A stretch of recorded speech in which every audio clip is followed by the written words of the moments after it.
समुद्रमंथनातील लक्ष्मी मातेचा अवतार. एकेकाळी सृष्टीत मोठा असमतोल निर्माण झाला होता. देवांचे ऐश्वर्य वाढले होते आणि त्याच ऐश्वर्याच्या गर्वामुळे इंद्रदेवांनी माता लक्ष्मीचा अनादर केला. हा अपमान सहन न झाल्याने माता लक्ष्मीने वैकुंठाचा त्याग केला आणि क्षीरसागरात लीन झाली. लक्ष्मी मातेच्या अनुपस्थितीत पृथ्वीवर दारिद्र्य, शांती आणि दुःख पसरले. यज्ञ निष्फळ होऊ लागले. देव कमजोर झाले आणि दानव अधिक बलवान झाले. सर्व देव भयभीत होऊन भगवान विष्णूकडे गेले.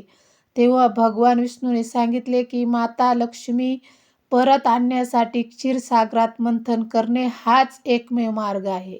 देवांनी दानवांशी तह केला आणि मंदराचल पर्वत व वासुकी नाग यांच्या साह्याने समुद्र मंथन सुरू झाले.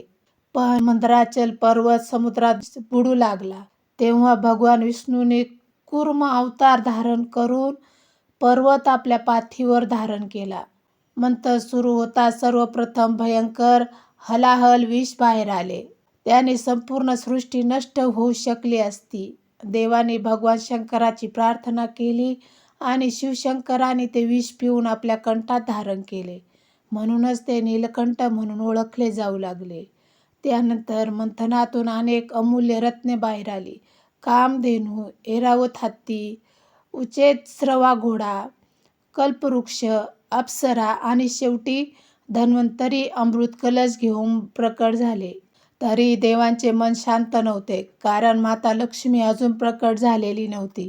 अखेर क्षीरसागरात दिव्य प्रकाश पसरला आणि त्या प्रकाशातून कमळावर उभी असलेली सुवर्णवर्णी, तेजस्वी आणि करुणामय माता लक्ष्मी प्रकट झाली. तिच्या 4 हातात कमळ होते, चेहऱ्यावर शांत हास्य होते आणि तिच्या पायांखाली सोन्याचा वर्षाव होत होता. सर्व दैवत, ऋषी आणि गंधर्वांनी तिची स्तुती केली. माता लक्ष्मीने भगवान विष्णूंना आपले स्वामी म्हणून स्वीकारले आणि वैकुंठात वास करण्याचा निर्णय घेतला. त्यानंतर सृष्टीत पुन्हा समृद्धी, शांती आणि समाधान नांदू लागले. माता लक्ष्मीने सर्वांना संदेश दिला की ती केवळ धन देत नाही, तर परिश्रम, सदाचार, श्रद्धा आणि शांती ज्या घरात असते तेथेच ती वास करते. आणि ज्या ठिकाणी अहंकार, आळस, अस्वच्छता व असत्य असते तिथे ती टिकत नाही. असेही सांगितले जाते की एक गरीब स्त्री दर शुक्रवारी घर स्वच्छ करून श्रद्धेने लक्ष्मी मातेची पूजा करत असे आणि तिच्या प्रामाणिक श्रमामुळे माता लक्ष्मी तिच्यावर प्रसन्न झाली व तिच्या जीवनात सुख समृद्धी आली.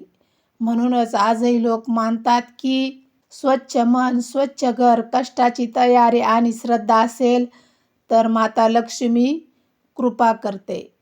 आजच्या दिवशी ओम श्री महालक्ष्मी नमः हा मंत्र श्रद्धेने जपल्यास घरात सुख, समाधान आणि ऐश्वर्य नांदते.